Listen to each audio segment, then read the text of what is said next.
Ninakaw nila ang aking pawis upang tustusan ang kanilang kahalayan. Sa iisang bubong na aking itinayo, walang awang niyurakan ng asawa ko at nang itinuring kong matalik na kaibigan ang aking pagkatao. Itinuring nila akong isang basahan, isang mangmang, na sunod-sunuran. Ngunit tapos na ang panahon ng aking pagluha. Punitin ko kaya ang kanilang maskara ngayon? O mas masarap panoorin silang unti-unting mawasak sa sarili nilang kasakiman? Pabayaan mo na ang asawa kong mukhang katulong, Thyra. Ikaw lang ang reyna ko, sa kama at sa buhay ko. Ang malamig at walang pusong tinig ni Tharvin ay tumagos mula sa siwang ng pinto ng kanilang silid. Kasunod nito ay ang mahinang paghalakhak ng isang babaeng kabisado ng buong pagkatao niya. Isang tawang puno ng pang-uuyam at tagumpay. Pero kawawa naman si Mira, Hon. Pinagluto pa niya ako ng paborito kong ulam kanina. Hindi ba siya magagalit kapag nalaman niyang sa iisang bubong, tayo ang totoong nagmamahalan? Sa labas ng pinto, nakatayo si Mira. Yakap-yakap niya ang isang maliit na kahon na naglalaman ng mamahaling relos, isang regalong binili niya mula sa mga inipong barya at puyat sa pagbabantay ng kanilang tindahan. Para sana ito sa pagdiriwang ng kanilang anibersaryo. Isang gabi na inaasahan niyang magpapabalik sa tamis ng kanilang pagsasama. Ang ngiti na kanina ay namumukadkad sa kanyang mga labi ay tuluyang napawi. Napalitan ng isang mapait at nakamamatay na katotohanan. Unti-unting namanhid ang kanyang mga binti hanggang sa hindi na niya maramdaman ang sahig na kanyang kinatatayuan. Mahigpit niyang naikuyom ang kanyang mga palad. Bumaon ang kanyang mga kuko sa sariling laman, ngunit mas matindi ang hapdi na sumusugat sa kanyang dibdib. Ang mundong kanyang pinaghirapang itayo at ingatan ay gumuho sa isang iglap nang walang kahit anong ingay. Ang bawat salitang lumalabas mula sa bibig ng lalaking pinangakuan niya ng walang hanggan ay tila patalim na paulit-ulit na itinarak sa kanyang likuran.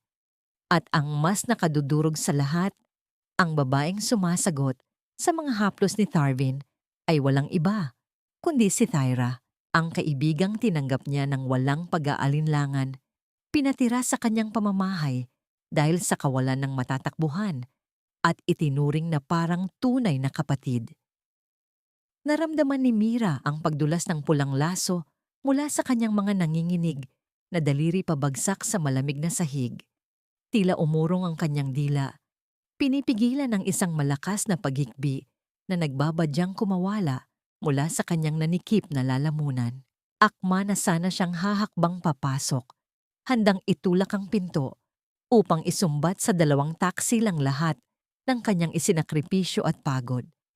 Handang-handa na siyang bawiin ang kanyang dignidad nang biglang magliwanag ang screen ng kanyang telepono sa loob ng kanyang bulsa. Ang tahimik na pag-ilaw nito ay nagdala ng pangalan ng ospital kung saan regular na nagpapa-check up ang kanyang ina. Nanginginig ang mga kamay na sinagot niya ang tawag. Isang tinig mula sa kabilang linya ang nagpabagsak sa natitira niyang lakas. Ibinalita ng doktor na inatake sa puso ang kanyang ina at nangangailangan ng agarang operasyon. Isang napakalaking halaga ang hinihingi upang masimulan ang pagliligtas sa buhay ng tanging magulang na mayroon siya. Tila pinagkaitan siya ng hangin. Huminto ang pag-ikot ng kanyang mundo. Si Tharvin ang may hawak ng lahat ng bank accounts ng kanilang negosyo. Lahat ng pinaghirapan niya mula sa iniwang pamana ng kanyang yumaong ama ay nakapangalan at kinokontrol ng asawang ngayon ay abala sa sarili nitong buhay. Dahan-dahang umatras si Mira mula sa pinto. Pinilit niyang pigilan ang pag-agos ng luha habang nilulunok ang pait na bumabara sa kanyang lalamunan. Sa sandaling iyon, alam niyang hindi siya maaaring magpadala sa galit. Hindi siya maaaring magwala o agad humingi ng hustisya kung ang kaligtasan ng kanyang ina ang nakasalalay. Ang bawat impulsong lumaban ay may kaakibat na panganib. At para kay Mira, mas mahalaga ang protektahan ang taong pinakamamahal niya kaysa sa agad na ipaglaban ang sarili niyang sakit. Napatingin siya sa sahig kung saan nahulog ang pulang laso ng regalo. Yumuko siya habang patuloy na nanginginig ang kanyang mga tuhod. Maingat niyang pinulot ang laso at pinapagpagan ito ng buong pag-iingat kahit na basag na ang kanyang puso. Sa sandaling iyon, ang maliit na piraso ng telang yun na lamang ang tanging bagay na natitirang malinis at totoo sa kanyang naguguluhang buhay. Nanatili siyang nakatitig sa kahoy na pinto, ang harang na naghihiwalay sa kanyang wasak na kaluluwa at sa kasalanang nagaganap sa loob.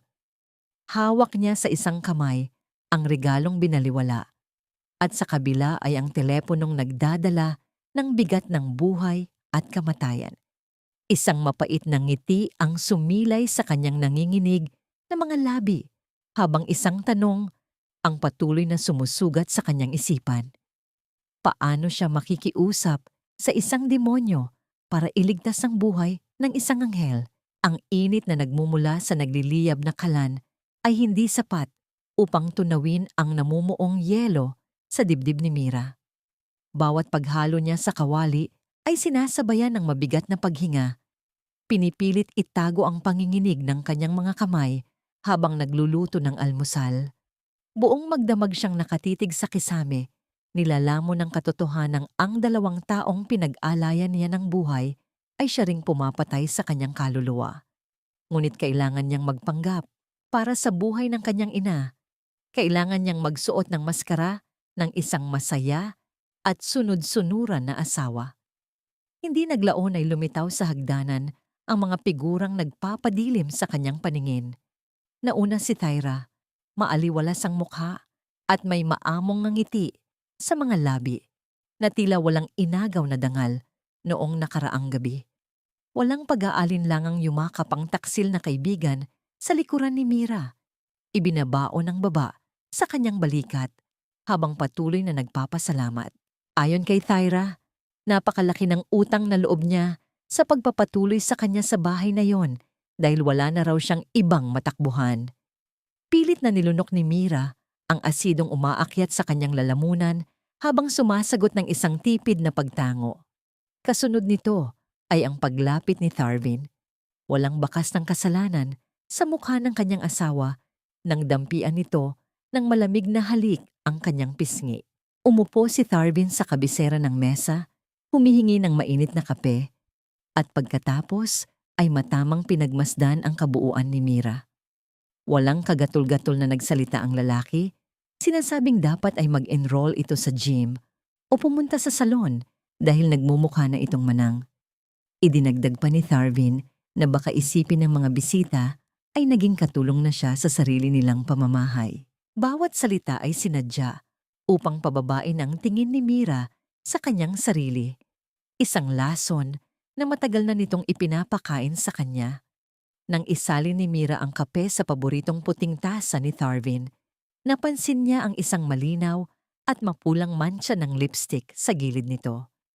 Ang kulay na yon ay eksaktong ginagamit ni Tyra. Sa halip na magwala at isaboy ang kumukulong kape sa kanilang mga mukha, pasimpleng pinunasan ni Mira ang mancha gamit ang kanyang hinlalaki. Hindi niya ginawa iyon upang protektahan ang kanyang asawa, kundi upang burahin ang dumi na unti-unting sumisira sa natitira niyang katinuan. Nang makahanap ng tiempo, nilakasan ni Mira ang kanyang loob. Nanginginig ang kanyang boses nang ipaalam niya kay Tharvin ang malalang kalagayan ng kanyang ina at ang pangangailangan ng pondo mula sa kita ng kanilang pamana na mini-grocery. Mabilis na nagbago ang timpla ng mukha ng kanyang asawa. Ibinaba nito ang tinidor at matalim siyang tinitigan. Sinasabing nalulugi na raw ang tindahan, kaya imposibleng may mailabas itong malaking halaga para sa ospital. Bago pa man makasagot si Mira upang ipagtanggol ang katotohanang maganda ang benta ng negosyo na siya mismo ang nagpapalago, pumasok sa hapagkainan ng kanyang biyenan na si Doña Trivela. Taas noo ang matanda at agad na kinampihan ng anak. Gamit ang matatalim na salita, pinaratangan ni Doña Trivela ang pamilya ni Mira na mukhang pera. Walang awang isinumbat ng matanda na utang na ng pamilya Santos ang buhay nila nang tulungan silang magbayad sa burol ng ama ni Mira. Para sa biyenan, ang buong pagkatao ni Mira ay bayad na. Isang nabiling kasangkapan na wala ng karapatang humingi pa ng higit. Tila sinasakal si Mira sa loob ng sarili niyang tahanan. Ibinaling niya ang kanyang paningin sa bintana upang itago ang nag-iinit niyang mga mata. Sa labas, sa kabila ng kalsada, muli niyang napansin ang isang pamilyar na itim na sasakyan. Ilang gabi na niya itong nakikitang nakaparada roon, walang plaka at palaging madilim ang loob. Hindi niya alam kung sino ang sakay nito at kung bakit tila laging nagmamatsyag ito sa kanilang direksyon. Ang pansamantalang pagtakas ng kanyang isip ay naputol nang muling umilaw ang telepono sa kanyang bulsa. Isang mensahe mula sa nurse ng ospital ang nagpaguho sa natitira niyang lakas. Nakasaad doon na may taning na ang buhay ng kanyang ina kung hindi maidedeposito ang kalahati ng halaga ng operasyon bago sumikat ang araw bukas. Tinitigan ni Mira ang kanyang asawang masayang nakikipag-usap kay Thyra habang humihigop ng kape. Mga taong ipinagkait sa kanya ang sarili niyang pawis at pera. Isang matinding kaba at kawalan ng pag-asa ang bumalot sa kanyang buong pagkatao habang ang mga unang patak ng ulan ay nagsimulang gumuhit sa salamin ng bintana. Tila nakikidalamhati at nagbababala sa paparating na unos na lulunod sa kanyang buhay, tuluyan ng isinantabi ni Mira ang kanyang natitirang dangal. Lumuhod siya sa malamig na sahig ng sala sa mismong paanan ng kanyang biyenan na si Doña Trivela. Nanginginig ang kanyang mga balikat habang nagmamakaawang pautangin siya kahit kaunting halaga lamang para sa operasyon ng kanyang ina. Ang tanging itinugon ng matanda ay isang nakakapasong ngiti ng panghahamak na pilit dumudurog sa kanyang pagkatao. Imbes na tulungan, inunat ng matanda ang mga paa nito at malamig na inutusang masahihin yon ni Mira bilang kabayaran sa pananatili nito sa kanilang pamamahay. Bawat pisil ni Mira sa binti ng matanda ay tila pagpigarin sa kanyang sariling pusong nagdurugo habang patuloy niyang nilulunok ang pait ng kanyang kapalaran. Habang nagpupunas ng luha palabas ng sala, nahagip ng kanyang pandinig ang masayang pag-uusap nina Tharvin at Thyra mula sa gawin ng kusina. Walang anumang pag-aalala sa kanilang mga tinig habang nagpaplano ang dalawa ng isang mamahaling bakasyon sa ibang bansa. Gagamitin daw nila ang malaking pondo ng tindahan, ang mismong pondong sinasabi ni Tharvin sa kanya na nalulugi. Ang dibdib ni Mira ay tila pinupukpok ng maso sa bawat salitang binibitawan ng asawang pilit niyang pinaglilingkuran. Ang perang magdudugtong sana sa buhay ng kanyang ina ay masayang gagamitin lamang sa kalayawan ng mga taksil na taong kasama niya sa iisang bubong. Puno ng pag-asa siyang nagtungo sa bangko ng araw na yon, umaasang makakakuha ng kahit maliit na halaga mula sa account na nakapangalan sa kanilang mag-asawa. Ngunit tila pinagkaitan siya ng langit, ipinaliwanag ng teller na hinarang ang lahat ng transaksyon at tanging ang asawa lamang niya ang may karapatang maglabas ng pera dahil sa isang bagong patakaran na palihim na inayos ni Tharvin. Bumagsak ang kanyang mga balikat habang mabibigat ang mga hakbang na nilisan niya ang gusali. Ubos na ang kanyang mga pagpipilian at ang oras ng kanyang ina ay unti-unti nang nauubos. Sa isang madilim at tahimik na bahagi ng pasilyo ng ospital, tuluyan nang bumigay ang mga tuhod ni Mira. Napasandal siya sa malamig na pader habang walang tigil na umaagos ang mga luha sa kanyang namumutlang pisngi. Ang paninikip ng kanyang dibdib ay nagpapahirap sa kanyang paghinga. Isang patunay ng labis na kawalan ng pag-asa. Wala siyang malapitan at wala siyang kakampi. Sa gitna ng kanyang tahimik na paghikbi, isang malinis na panyong puti ang dahan-dahang lumitaw sa kanyang paningin. Tumingala siya at nakita ang isang lalaking may malalim at payapang mga mata. Ito ay si Attorney Teron Jimenez, Isang abogadong naroon din upang dalawin ang isang kliyente, ngunit ang atensyon nito ay ganap na naangkin ng babaeng lumuluha sa sulok. Hindi nagtanong si Teron kung bakit siya umiiyak. Walang pag-uusisa at walang panghuhusga sa mga mata nito. Tahimik lamang itong naglakad palayo saglit at nang bumalik ay may dala ng 2 baso ng mainit na kape. Umupo ang lalaki sa kabilang dulo ng mahabang upuan. Nag-iwan ng sapat na espasyo bilang paggalang at marahang ipinatong ang isang baso ng kape sa tabi ni Mira. Ang simpleng presensya ng lalaki at ang hindi nito pagpilit na magsalita siya ay nagbigay ng isang kakaibang pakiramdam ng kaligtasan na matagal na niyang hindi nararanasan sa sarili niyang asawa. Nang medyo kumalma na si Mira, maingat nitong inayos ang mga kumalat na papeles mula sa kanyang bag upang muling itago. Nahagip ng paningin ni Theo ng pangalan ni Tharvin Lozano sa isang dokumento na muntik nang mahulog sa sahig. Mabilis na nagbago ang ekspresyon ng abogado. Tila may isang madilim na lihim na biglang pumukaw sa alaala nito tungkol sa pangalan ng asawa ni Mira. Tinitigan ni Teron si Mira nang may buong kaseryosohan at ibinaba ang hawak na kape. Sa isang seryoso, ngunit nag-aalalang tinig, nagsalita ang lalaki. May legal loophole tayong pwedeng gamitin, Mira. We can take control of your funds nang hindi nalalaman ng asawa mo. Mariin nitong idinugtong na ang hakbang na ito ay lubhang mapanganib at maaaring maging sanhi ng tuluyang pagkasira ng lahat ng naiwan sa kanyang buhay. Napatitig si Mira sa lalaki habang ang init ng kapeng hawak ng kanyang nanginginig na kamay ay unti-unting nanunuot sa kanyang manhid na palad, nagdadala ng isang nakakatakot ngunit nag-iisang pag-asa. Binalot ng malalim na kadiliman ang buong kabahayan. Ang init ng kapeng ibinigay ni Theron kanina ay unti-unti nang nilamon ng malamig na simoy ng madaling araw, ngunit ang tapang na idinulot nito ay patuloy na nag-aalab sa dibdib ni Mira. Maingat siyang bumangon mula sa higaan, iniiwasang magising ang asawang mahimbing na natutulog sa kanyang tabi.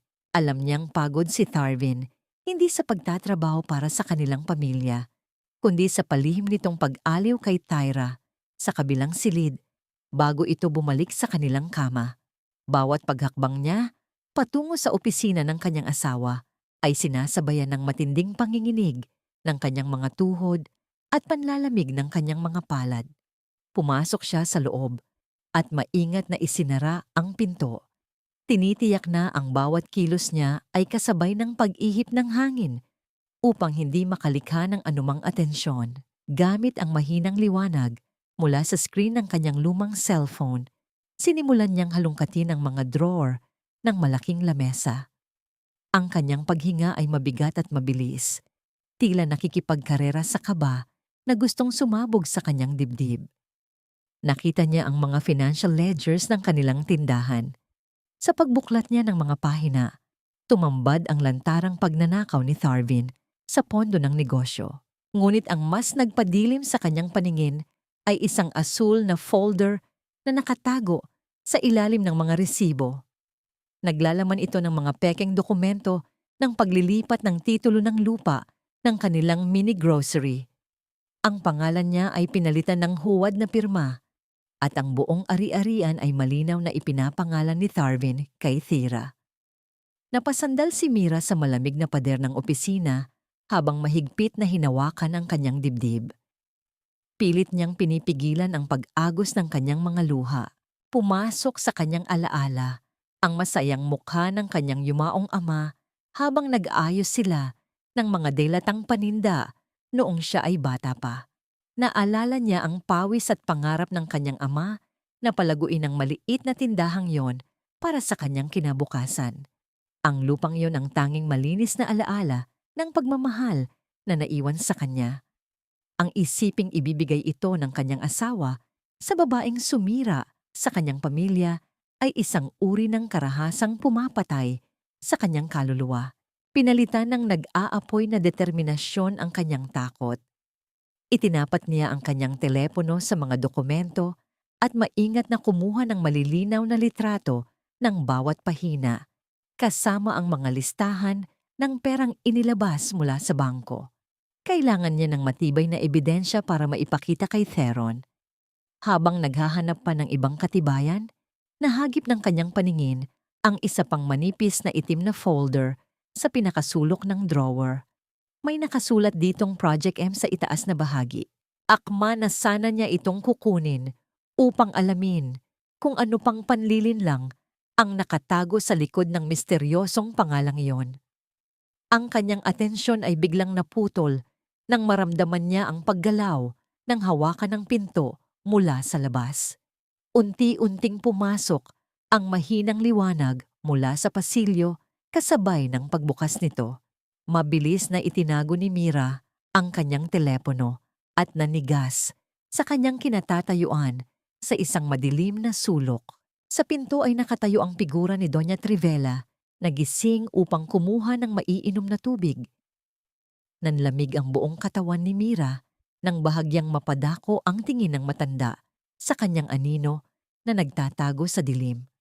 Matalim at puno ng pagdududa ang boses ng biyenan nang magsalita ito. Nagtatanong kung sino ang matapang na naglalakad sa loob ng opisina sa kalagitnaan ng gabi.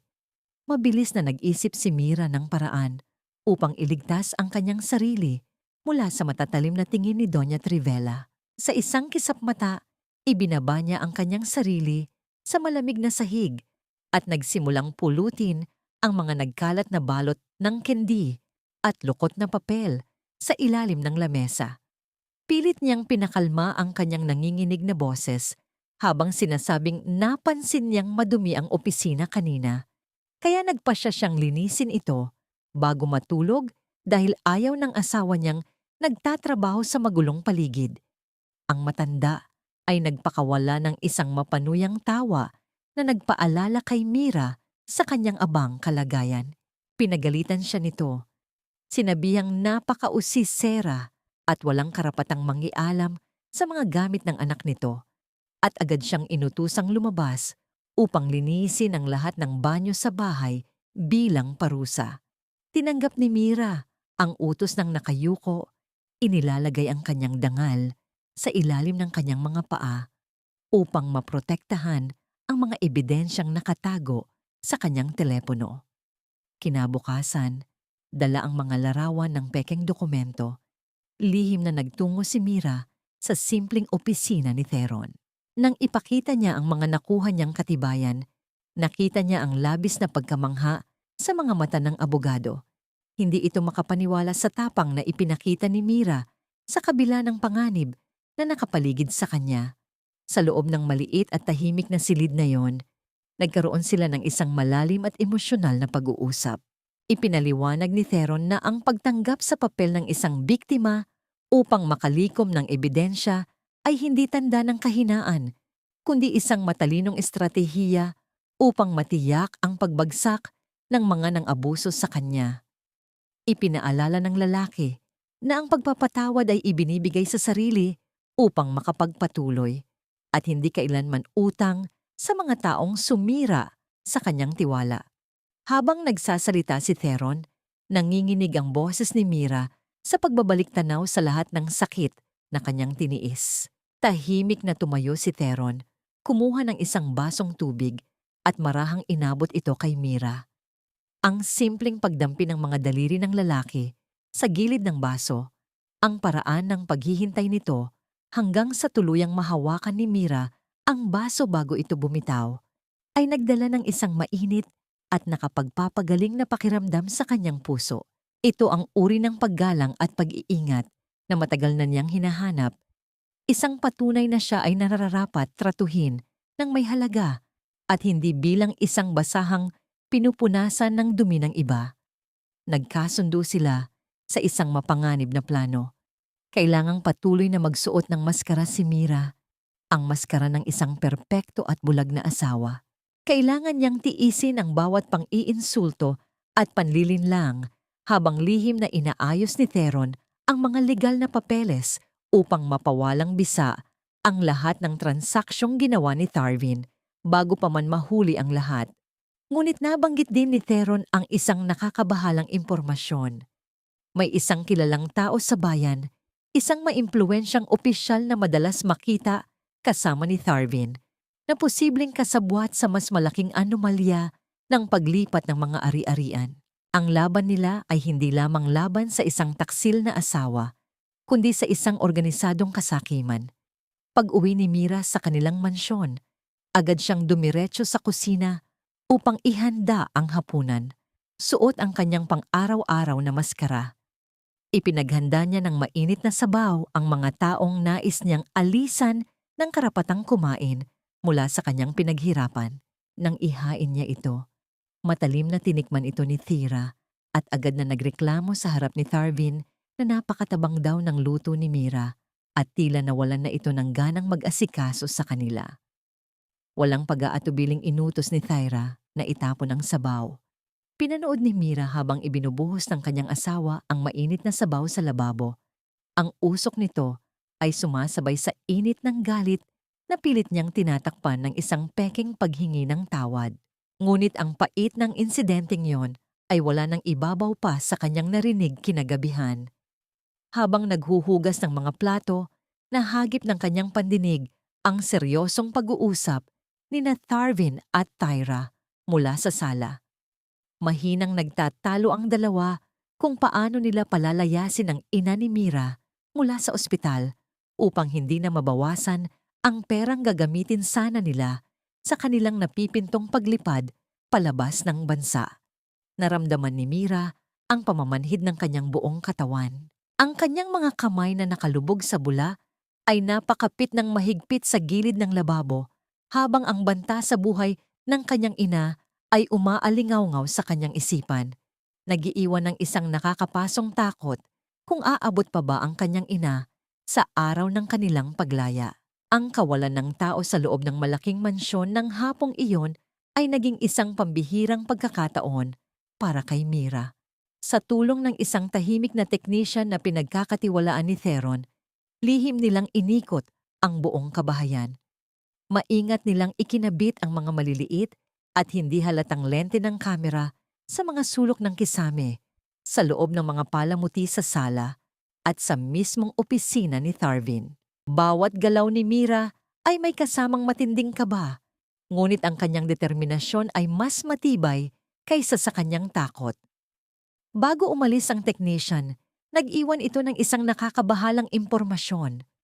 Sa pag-aayos nito ng mga naunang electronic files mula sa lumang computer ni Tharvin, may nadiskubre itong usapan tungkol sa isang napakalaking utang ng kanyang asawa sa isang mapangganib na sindikato. Ang balitang ito ay nagbigay ng panibagong bigat sa dibdib ni Mira.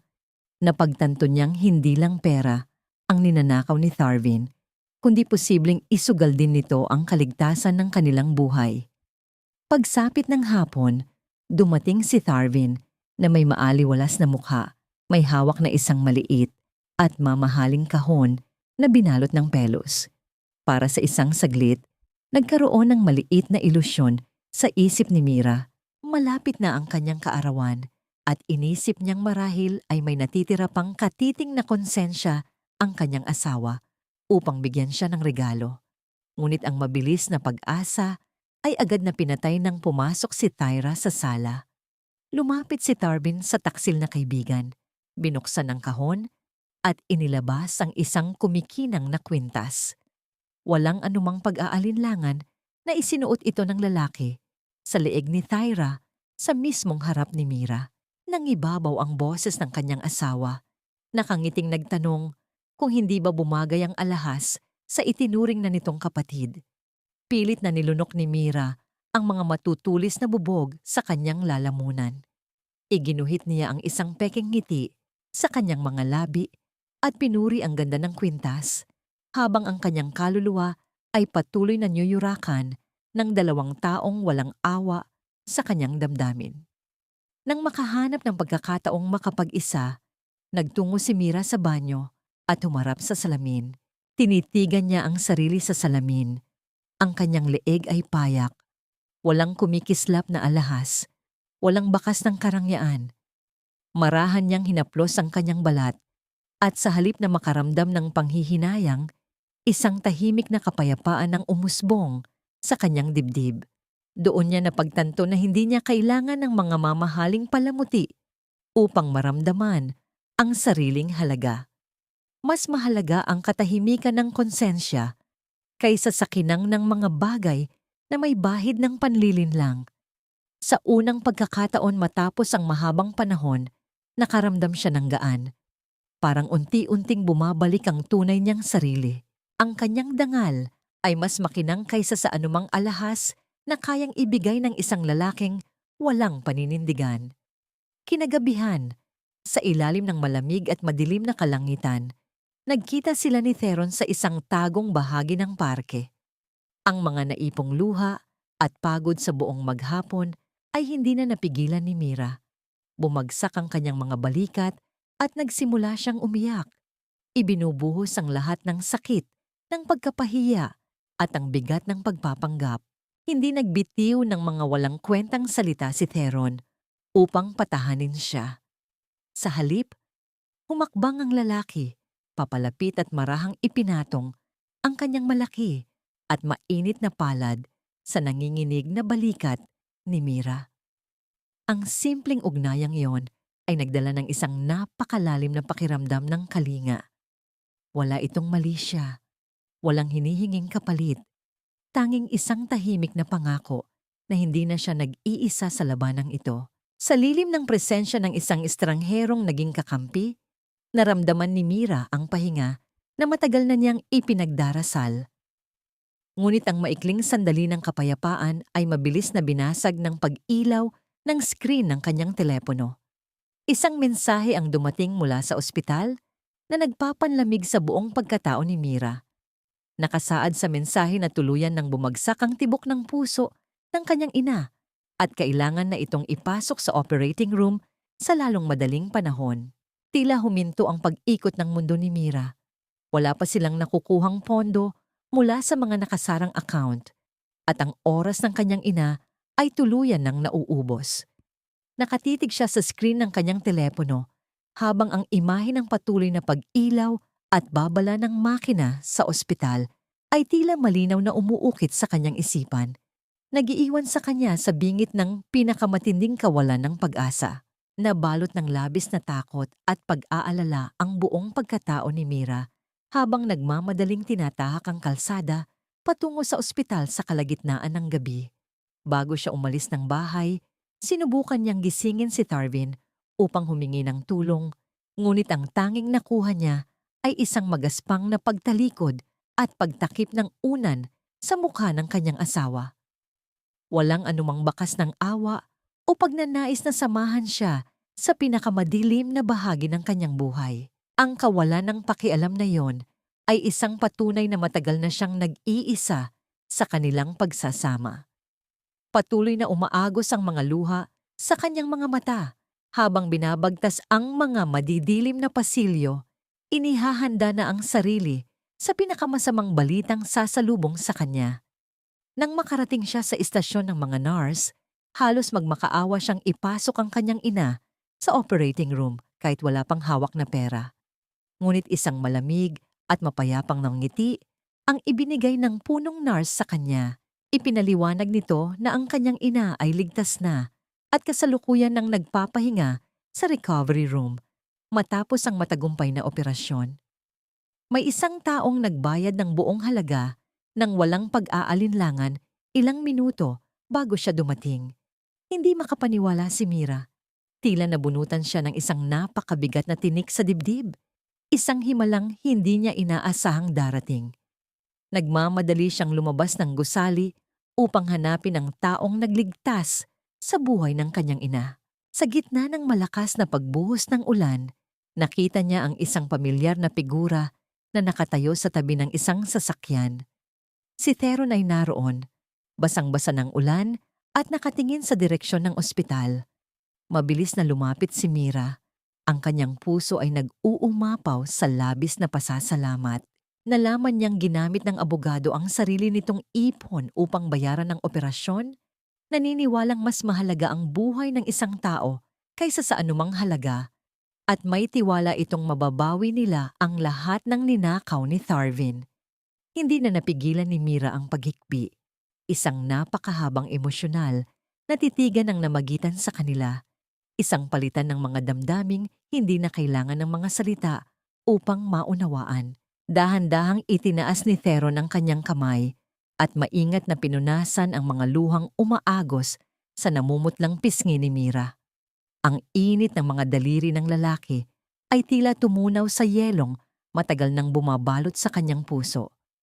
Naramdaman ni Mira ang pamumula ng kanyang mukha, isang reaksyon ng isang babaeng matagal nang pinagkaitan ng tunay na pag-aaruga. Hubad sa anumang mali siya, hinubad ni Theron ang kanyang tuyong jacket mula sa loob ng sasakyan at marahang ibinalot ito sa giniginaw na balikat ni Mira. Ang pinaghalong amoy ng kape, ulan, at ng lalaking nasa harap niya ay nagbigay ng isang malalim na kapayapaan sa kanyang naguguluhang isip. Sa mga sandaling iyon, alam niyang natagpuan na niya ang ligtas na daungan na hindi kailanman kayang ibigay ng asawa niyang nagtatago sa malaking mansyon. Kinabukasan, ang mga unang sinag ng araw ay kasabay ng mabigat na paghakbang ni Mira papasok sa kanilang bahay. Ang pakiramdam ng kapayapaan ay mabilis na naglaho nang makita niya si Tharvin na nakatayo sa bungad ng pintuan. Nakakunot ang noo nito at may hawak na isang piraso ng papel. Isa itong resibo mula sa ospital na naiwan sa bag ni Mira at aksidenteng nahulog sa lapag kanina. Ang malinaw na pangalan ni Theron Jimenez ay nakapaskil bilang nagbayad ng operasyon. Ang matatalim na mata ni Tharvin ay tumagos sa pagkatao ni Mira habang isang malamig at mapagbintang na tanong ang binitawan nito. Nag-uusisa kung sino ang estrangherong lalaking handang maglabas ng napakalaking halaga para sa kanya. Ang piraso ng resibo ay dahan-dahang dumulas mula sa kamay ng kanyang asawa pabagsak sa sahig, tila nagbababala ng isang matinding gulo na susubok sa lahat ng kanyang inihandang kasinungalingan. Ang bawat segundo ng katahimikan sa loob ng sala ay tila isang matalim na patalim na nakatapat sa leeg ni Mira. Tinitigan niya ang resibo sa sahig, ang puting papel na nagdadala ng pangalan ng lalaking nagligtas sa kanyang ina. Ngunit ngayon ay naglalagay naman sa kanya sa panganib. Mabilis na nag-isip si Mira ng paraan upang protektahan ang kanyang sarili at ang plano nila ni Theron. Pilit niyang pinatatag ang kanyang tinig kahit na ang kanyang puso ay tila isang tambol na mabilis na pumapalo sa kaba. Ipinaliwanag ni Mira na si Theron Jimenez ay isang pro bono lawyer na nakilala niya sa ospital. Nagsinungaling siya at sinabing ang lalaki ay nag-aalok ng loan sa mga pamilyang nangangailangan at pumayag siyang isangla ang lumang bahay ng kanyang ina sa probinsya upang makuha ang pondo. Sinabi niyang ginawa niya ito dahil ayaw na niyang dagdagan ang iniisip ni Tharvin tungkol sa nalulugi nilang negosyo. Ngunit hindi sapat ang paliwanag na yon upang pawiin ang poot sa mukha ng kanyang asawa. Hinawakan ni Tharvin ang braso ni Mira ng napakahigpit, sapat upang mag-iwan ng mapupulang bakas ng mga daliri sa kanyang mapuputing balat. Ang sakit ay gumuhit sa kanyang buong katawan, ngunit mas masakit ang pagtrato sa kanya na tila isang kriminal sa sarili niyang bahay. Akma na sanang sisigawan siya ni Tharvin nang biglang sumulpot si Tyra mula sa kusina. Sa halip na gatungan ng galit, isang mapanuyang ngiti ang sumilay sa mga labi ng taksil na kaibigan. Hinawakan ni Tyra ang balikat ni Tharvin at mahinang bumulong na mas mabuti na raw iyon para hindi na sila ang gumastos sa matanda at mapunta ang pondo sa kanilang mga plano. Dahil sa pagmamanipula ni Tyra, dahan-dahang binitawan ni Tharvin ang braso ni Mira. Ngunit ang matatalim nitong mata ay nanatiling puno ng hinala. Nang makapasok sa kanyang silid, agad na inilabas ni Mira ang kanyang kagamitan upang pakinggan ang mga lihim na recording mula sa opisina ni Tharvin. Ang bawat salitang kanyang narinig ay tila lason na unti-unting pumapatay sa kanyang huling pag-asa. Malinaw ang plano ni Tharvin at Tyra. Napilitin siyang pumirma sa isang dokumento ng paglilipat ng ari-arian sa mismong araw ng kanyang kaarawan. Ang kanilang mga tawa at pagpapakasaya sa kanyang paghihirap ay naging hudyat para kay Mira na wala nang balikan ng lahat. Kinagabihan, muli silang nagkita ni Theron sa isang tahimik na sulok ng lungsod. Agad na napansin ng abogado ang namumuong pasas sa braso ni Mira. Nakita niya ang pagtiim ng bagang ni Theron at ang mabilis na pagdilim ng mga mata nito sa galit. Isang reaksyong hindi kailanman ipinakita ni Tharvin sa kanya. Marahang inabot ni Theron ang kanyang mga kamay. Ang bawat daliri nito ay tila humihingi ng paumanhin sa sakit na nararanasan ni Mira. Ang banayad na pagdampi ng malalamig na daliri ng lalaki malapit sa kanyang pasa ay nagdala ng isang kakaibang kilig at kapayapaan.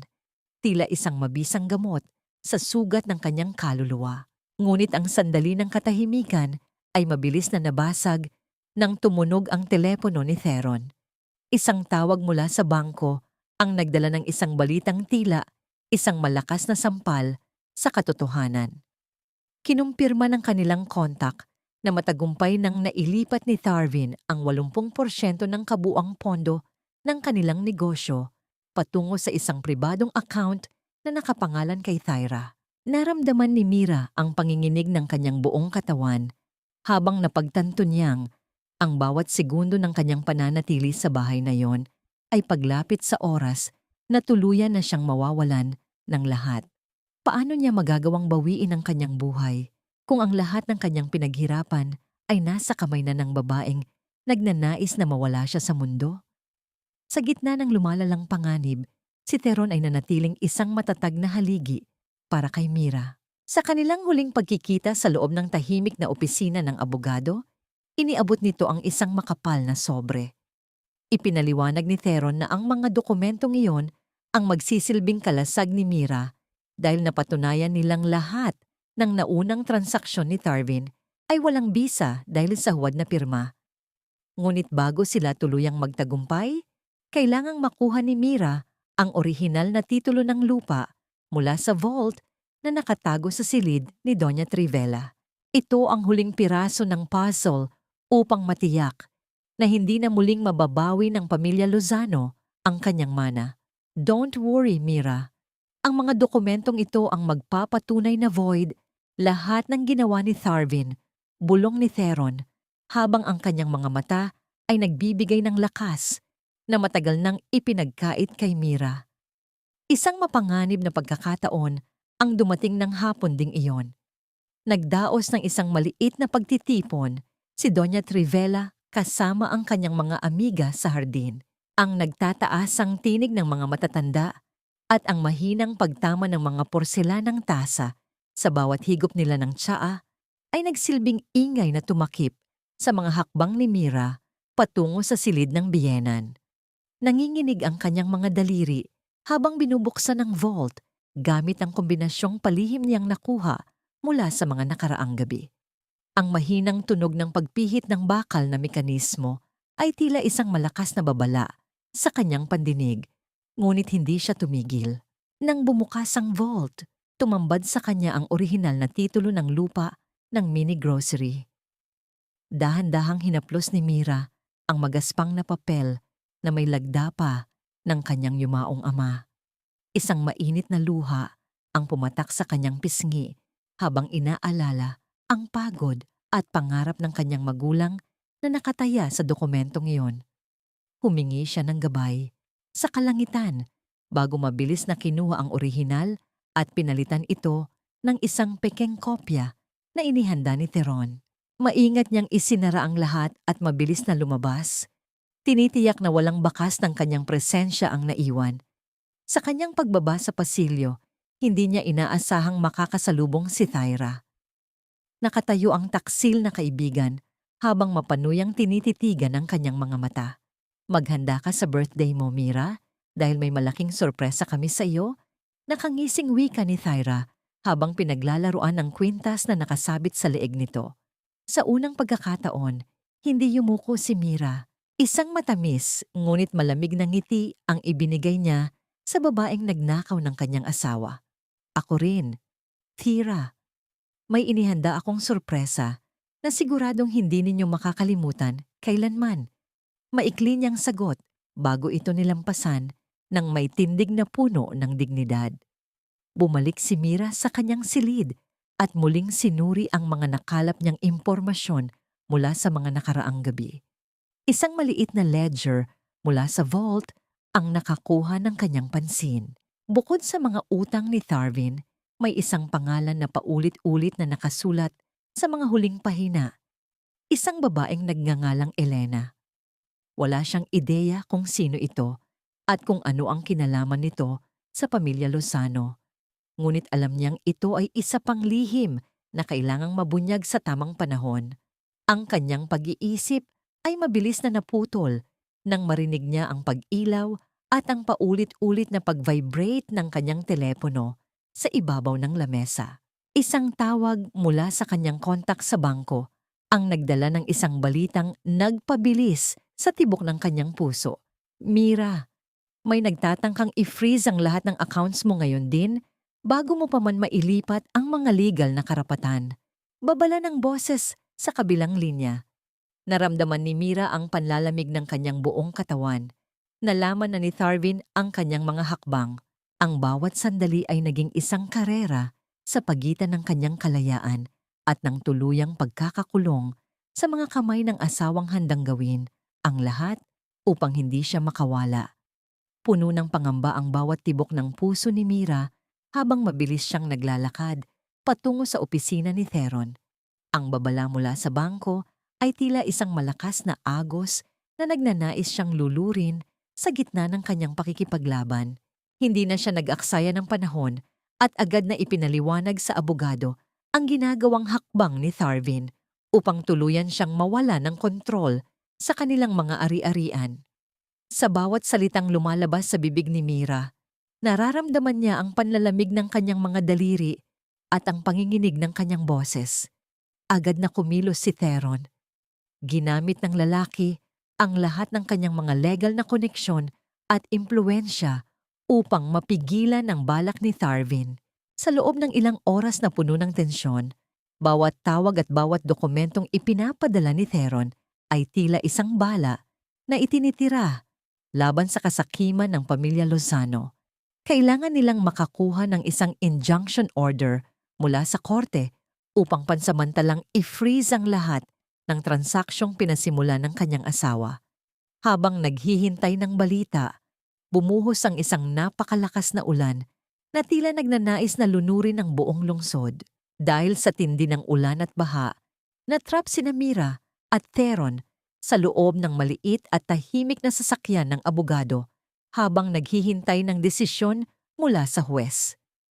Sa gitna ng nakakabinging ingay ng ulan na humahampas sa bubungan ng sasakyan, namayani ang isang kakaibang katahimikan sa pagitan ng dalawa.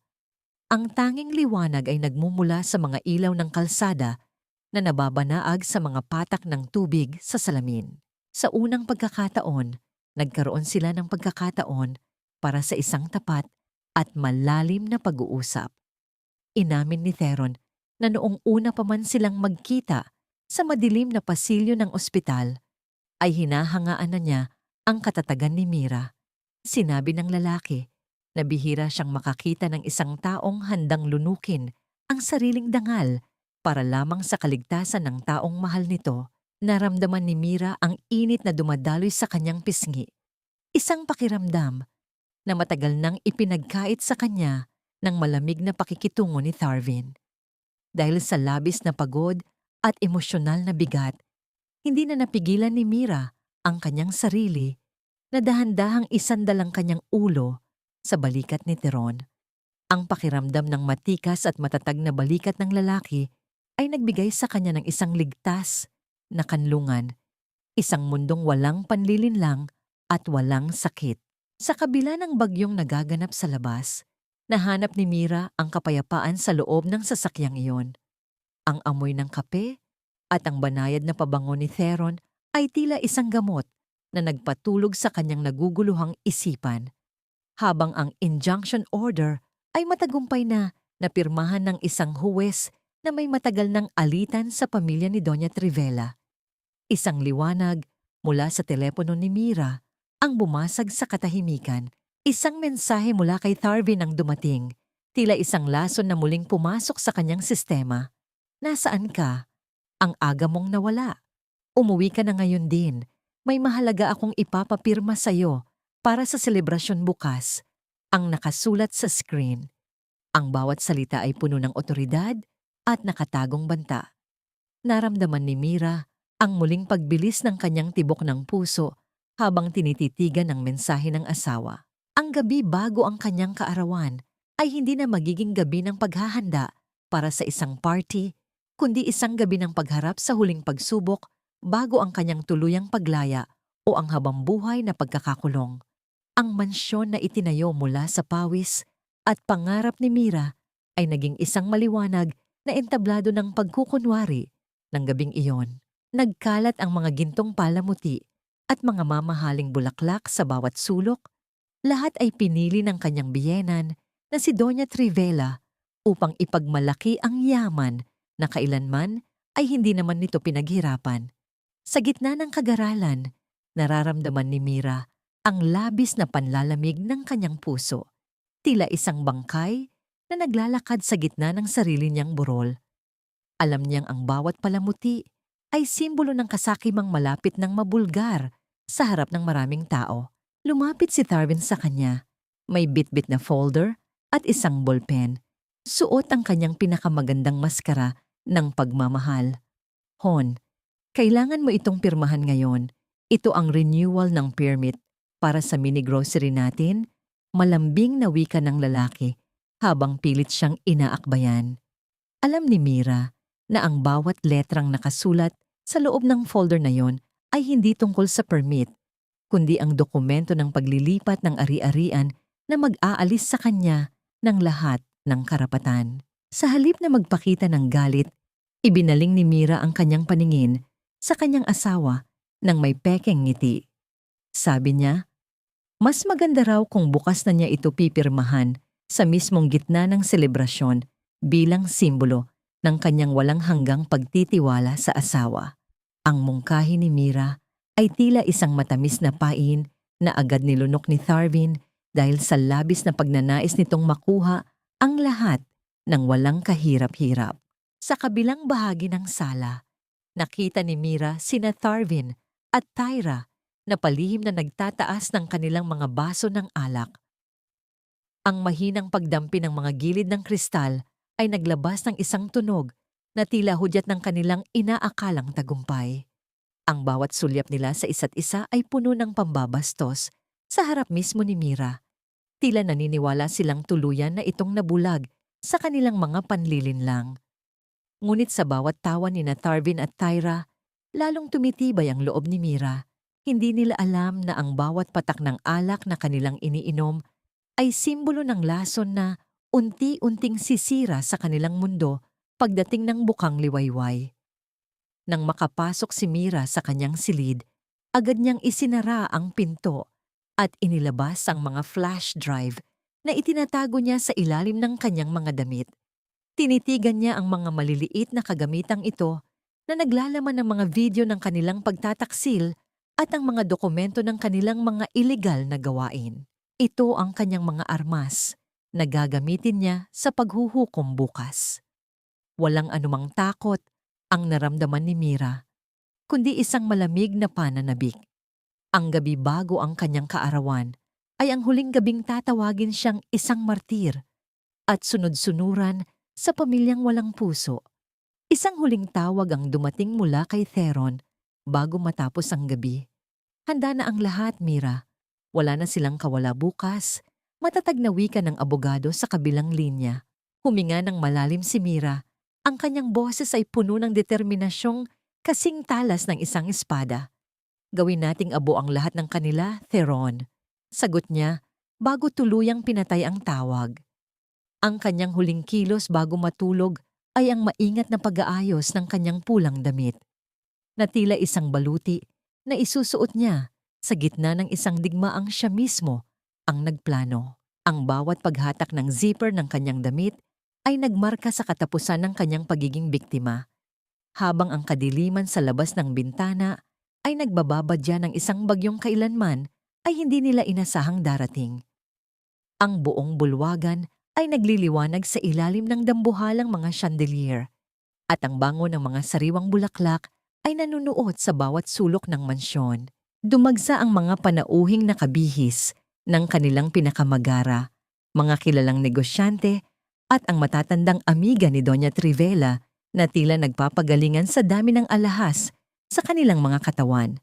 Ang bawat baso ng mamahaling alak na itinataas ay sumasalamin sa karangyaan na itinayo sa ibabaw ng mga lihim at panlilinlang.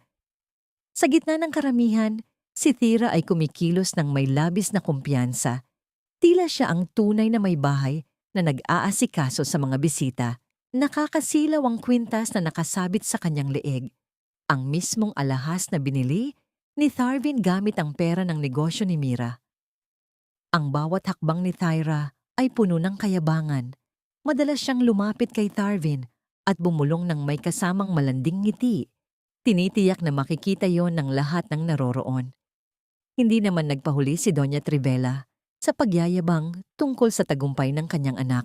Sa harap ng kanyang mga kaibigan, paulit-ulit niyang pinariringgan si Mira na ayon sa kanya ay isang pabigat lamang at walang ibang ginawa kundi ubusin ang pondo ng pamilya Lozano.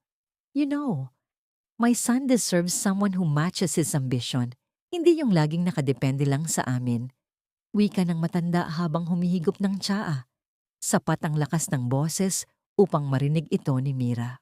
Ang mga matatalim na salita ng biyenan ay tila mga palasong bumabaon sa hangin, ngunit nanatiling tahimik at matatag si Mira sa isang sulok. Suot ang kanyang pulang damit na lalong nagpatingkad sa kanyang misteryosong presensya. Pinagmamasdan niya ang bawat isa sa kanila ng may malamig na pasensya. Maya-maya pa ay kinuha ni Tharvin ang mikropono at tumayo sa gitna ng entablado, hudyat ng simula ng pinakahihintay na bahagi ng gabi. Ngayong gabi, sa kaarawan ng aking pinakamamahal na asawa, mayroon akong isang espesyal na regalo para sa kanya. Malakas nitong pahayag na umani ng palakpakan mula sa mga bisita. Inaya niya si Mira sa unahan at iniabot ang folder na naglalaman ng mga papeles ng paglilipat ng lahat ng ari-arian. Pirmahan mo na ito, Hon. This is for our future and as a symbol ng tiwala mo sa akin. Dugtong pa ni Tharvin habang binibigyan siya ng isang mapanlinlang na yakap. Inudyukan ng lahat si Mira na pumirma na. Tila ba ito ang pinakadakilang patunay ng pagmamahala ng mag-asawa? Nakita ni Mira ang mapanuyang ngiti ni Tyra mula sa gilid. Ang mga mata nito ay nagliliyab sa pananabik na makuha ang lahat ng pag-aari ng pamilya Santos. Kinuha ni Mira ang bolpen, ngunit sa halip na ilapat ang tinta sa papel, marahan niya itong ibinaba sa ibabaw ng lamesa. Kinuha niya ang mikropono mula kay Tharvin. At sa unang pagkakataon, ang kanyang boses ay umalingaw-ngaw sa buong bulwagan ng may otoridad na hindi pa nila kailanman narinig mula sa kanya. Bago ko pirmahan ang lahat ng ito, gusto ko sanang magbahagi ng isang maliit na video ng ating matatag na samahan bilang isang pamilya at kung gaano ninyo ako pinahalagahan sa loob ng bahay na ito. Wika niya habang ang kanyang mga mata ay nananatiling malamig at nakapako sa kanyang asawa. Ang mga bisita ay nagsimulang magbulungan. Ang ilan ay nagtataka at ang ilan ay nasasabik sa sorpresang inihanda ng asawa ng celebrant. Mula sa kanyang bulsa, inilabas ni Mira ang remote control at itinapat ito sa dambuhalang screen sa likuran nila. Ang bawat panauhin ay tumigil sa kanilang pagkukwentuhan. Ang musika ay huminto at ang lahat ng mata ay nakatuon sa puting telang malapit nang magpakita ng katotohanan. Pinindot ni Mira ang pindutan at ang unang imahe na lumabas sa screen ay hindi ang inaasahan nilang larawan ng pamilya. Isang nakakabinging katahimikan ang namayani sa buong bulwagan nang tumambad ang isang malinaw na video na kailanman ay hindi inasahan ng sinuman sa mga panauhin na makikita sa gabing iyon ng pagdiriwang. Ang dambuhalang screen sa likod ni Mira ay nagliwanag at ang unang imaheng tumambad sa lahat ay ang loob ng kanyang sariling silid tulugan. Hindi ito larawan ng masayang pagsasama, kundi isang malinaw na video ni na Tharvin at Tyra na nasa gitna ng isang matinding pagtataksil. Ang bawat haplos at bawat halik ng dalawa ay naging saksi sa harap ng lahat ng mga panauhin. Kasunod nito ay ang kanilang pag-uusap kung saan maririnig ang boses ni Tharvin na tinatawag si Mira na isang mangmang na katulong at ang plano nilang nakawin ang lahat ng ari-arian ni Mira upang magpakasaya sa ibang bansa. Isang nakakabinging katahimikan ang namayani sa buong bulwagan. Ang mga panauhin ay tila naging mga estatwa habang ang ilan ay napasinghap at ang iba naman ay napapunta ang kamay sa kanilang mga bibig sa labis na pagkabigla. Ang bawat bulungan ay unti-unting naging malakas na usap-usapan na bumalot sa paligid. Namutla ang mukha ni Tharvin, tila nawalan ito ng dugo habang nanginginig ang kanyang mga tuhod. Si Tyra naman ay nabitawan ang kanyang baso ng alak at ang bawat piraso ng kristal na nagkalat sa sahig ay tila sumisimbolo sa kanyang tuluyang pagbagsak. Hindi doon nagtapos ang pagbubulgar ni Mira. Sumunod na lumabas sa screen ang mga bank statements at mga financial records na nagpapatunay ng lantarang pagnanakaw ni Tharvin sa pondo ng negosyo. Kitang-kita ang mga pekeng pirma ni Mira sa mga tseke at ang katotohanang ang kanyang asawa ay baon sa isang napakalaking utang sa isang mapanganib na sindikato. Ang bawat dokumento ay isang matibay na ebidensya na naghubad sa maskara ng pagiging matagumpay na negosyo ni Tharvin. Sa gitna ng kaguluhan, sumigaw si Doña Trivela. Ang kanyang boses ay puno ng galit at kahihiyan. Akma na sanang lalapit ang matanda upang saktan si Mira. Ngunit isang matatag na lalaki ang lumitaw mula sa likuran ng mga bisita at humarang sa kanya. Si Attorney Theron Jimenez ay tumayo sa harap ni Mira. Ang kanyang presensya ay nagbigay ng isang pader ng proteksyon na hindi kayang tibagin ng sinuman. Inilabas ni Theron ang mga orihinal na titulo ng lupa at ang mga legal na dokumentong nagpapatunay na ang lahat ng ari-arian ng pamilya Santos ay nananatili sa ilalim ng pangalan ni Mira Santos at ang anumang pirma sa mga papeles ni Tharvin ay walang bisa at itinuturing na isang krimen. Kasunod nito ay ang pagpasok ng mga awtoridad sa loob ng bulwagan. Ang pulang-asul na ilaw mula sa labas ay kabit-kabit na nagbigay ng babala sa paparating na katarungan. Mabilis na nilapitan ng mga pulis si Tharvin upang arestuhin ito sa kasong fraud, falsification of documents at paglustay ng malaking halaga ng pera. Sinubukan ni Tyra na tumakas ng dahan-dahan patungo sa kusina, ngunit agad siyang pinigilan ng mga security guard. Nilapitan ni Mira ang kanyang dating kaibigan nang may malamig at matikas na tindig. Tinitigan niya ang kwintas na nakasabit pa rin sa leeg ni Tyra, ang alahas na simbolo ng kataksilan. Maingat na inayos ni Mira ang kwintas sa leeg ni Tyra, tila isang huling pag-aayos bago ang tuluyang paghihiwalay. Lumapit siya ng bahagya at bumulong sa taksil na kaibigan nang sapat lamang upang silang dalawa ang makarinig. Tapos na ang pagiging kawanggawa ko sa iyo, Tyra. At tandaan mo na bagay sa iyo ang kwintas na yan. Dahil pareho kayong peke, wika ni Mira, bago tuluyang lumayo. Habang kinakaladkad si Tharvin palabas ng mansyon, sumisigaw ito ng mga banta laban kay Mira.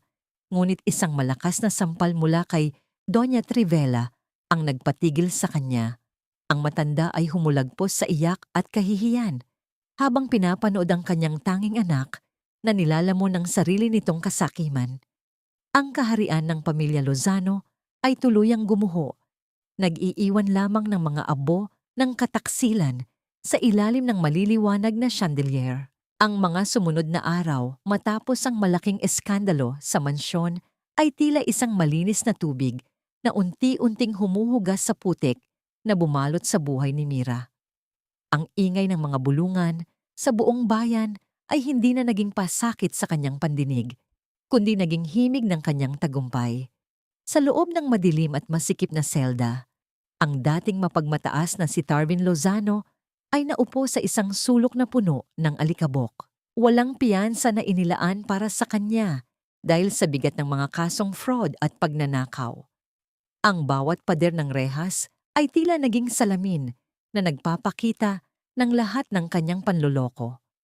Walang ni isang kaibigan o kasosyo ang dumating upang damayan siya. Lahat ay tumalikod nang malamang wala na itong ni isang sentimo sa bulsa. Hindi rin nakatakas si Tyra sa lupit ng kapalaran. Ang babaeng nangarap na agawin ang lahat mula kay Mira ay naging sentro ng lahat ng pangungutya sa social media at sa bawat kanto ng bayan. Dahil sa dumi ng kanyang pangalan, na-blacklist siya sa lahat ng kumpanya at wala nang ninais na tumanggap sa kanya sa trabaho. Ang kwintas na kanyang ipinagmalaki ay naging simbolo ng kanyang kahihiyan. Sa huli, wala siyang ibang nagawa kundi ang bumalik sa kanyang probinsya ng luhaan at walang dala. Dala ang bigat ng pagiging isang taong itinakwil ng lipunan dahil sa pagtataksil sa tanging taong tumulong sa kanya.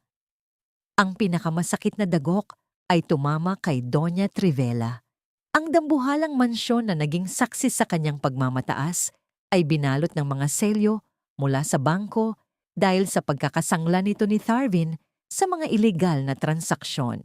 Walang nagawa ang matanda, kundi ang lumisan sa gitna ng init ng araw, bitbit ang iilang gamit na natira sa kanya.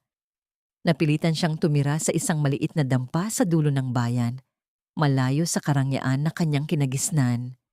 Ang bawat sulyap ng kanyang mga dating amiga ay puno ng pag-uuyam, isang uri ng parusa na mas masakit pa kaysa sa anumang pisikal na sugat. Ang kahihiyan o hiya ay naging aninong hindi na lumisan sa kanyang tabi. Isang hapon, binisita ni Mira si Tharvin sa kulungan.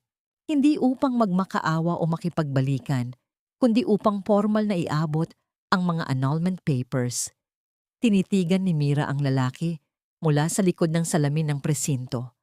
Walang galit at walang luha sa mga mata ni Mira. Tanging isang malamig na kapayapaan ang nananaig sa kanyang mukha. Wala na tayong pag-uusapan pa, Tharvin. This is the end of your control over me. From now on, you are just a ghost in my past. Malamig niyang wika bago tumayo at tuluyang tumalikod. Ang bawat hakbang niya palabas ng gusali ay naging simbolo ng kanyang tuluyang paglaya mula sa tanikala ng isang nakakalason na pagsasama. Pumunta rin si Mira sa ospital upang sunduin ang kanyang ina. Ang makita ang masayang mukha ng kanyang magulang habang dahan-dahang naglalakad ay nagbigay sa kanya ng pinakamalaking katuwaan. Inuwi niya ang kanyang ina sa isang bagong tahanan, isang simpleng bahay na puno ng liwanag at sariwang hangin, malayo sa dilim ng mansyon ng mga Lozano. Sa kanyang pag-iisa ng gabing iyon, tinitigan ni Mira ang kanyang lumang wedding ring. Maingat niya itong hinubad mula sa kanyang daliri at nagtungo sa tabi ng isang dumadaloy na ilog. Pinanood niya ang pagbagsak ng singsing sa tubig hanggang sa tuluyan itong lamunin ng agos, kasabay ng pag-agos palayo ng lahat ng hapdi at dumi ng kanyang nakaraan. Sa kanyang paglabas mula sa presinto, tumigil muna si Mira upang damhin ang simoy ng hangin sa kanyang mukha. Isang pamilyar na itim na sasakyan ang nakaparada sa tapat ng kalsada. Nakasandal doon si Theron. Ang kanyang buhok ay bahagyang ginugulo ng hangin at may hawak siyang 2 baso ng mainit na kape.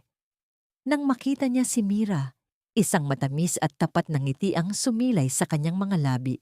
Ang uri ng ngiti na nagsasabing handa siyang maghintay kahit gaano pa katagal. Lumapit si Theron at iniabot ang kape. Ang init nito ay nanuot sa mga palad ni Mira habang nagtatama ang kanilang mga paningin. "Saan tayo susunod, Mira?" Tanong ng abogado nang may kasamang malalim na pag-asa. Napangiti si Mira, isang tunay at malayang ngiti, habang pinagmamasdan ng bukang liwayway na tila nagsasabing ang tunay na buhay ay nagsisimula pa lamang. Makalipas ang 2 taon, ang ingay ng lungsod ng Pasig ay hindi na naging isang malupit na paalala ng kaguluhan para kay Mira, kundi naging himig ng kanyang bagong simula. Ang maliit na tindahang iniwan ng kanyang ama ay isa na ngayong matagumpay na chain ng mini grocery nakilala sa buong lungsod. Ngunit higit sa kita at tagumpay, ang bawat sangay ng kanyang negosyo ay naging isang kanlungan para sa mga kababaihang dumanas ng katulad niyang pagtataksil at pang-aabuso.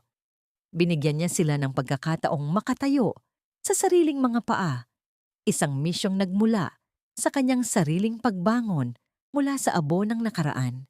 Isang tahimik na hapon, habang pinagmamasdan ni Mira ang kanyang ina na masayang nag-aalaga ng mga halaman sa kanilang malawak na hardin, naramdaman niya ang isang napakalalim na kapayapaan sa kanyang puso.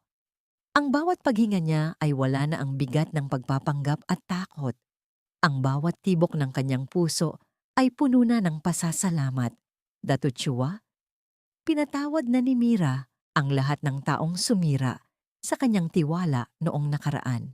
Hindi niya ito ginawa dahil karapat-dapat silang patawarin, kundi dahil ayaw na niyang bitbitin ang lason ng galit sa loob ng kanyang sistema. Pinili niyang palayain ang kanyang sarili mula sa anino ni Tharvin at Thyra upang magkaroon ng puwang ang tunay na kaligayahan. Ang pagpapatawad para sa kanya ay hindi nangangahulugan ng pakikipagbalikan, kundi ang tuluyang pagputol sa kadena na nag-uugnay sa kanya sa kanilang kasamaan. Binyen Chua, sa gilid ng dagat, habang unti-unting lumulubog ang araw at nagkukulay kahel ang kalangitan, naramdaman ni Mira ang isang pamilyar at mainit na presensya sa kanyang likuran. Isang pares ng matitikas na braso ang marahang yumakap sa kanyang balikat, sapat lamang upang ipadama ang kalinga at proteksyon. Si Theron ay naroon, ang kanyang asul na polo ay bahagyang hinahampas ng hangin habang inilalapit ang kanyang mukha sa buhok ni Mira. You deserve all the peace in the world, Mira.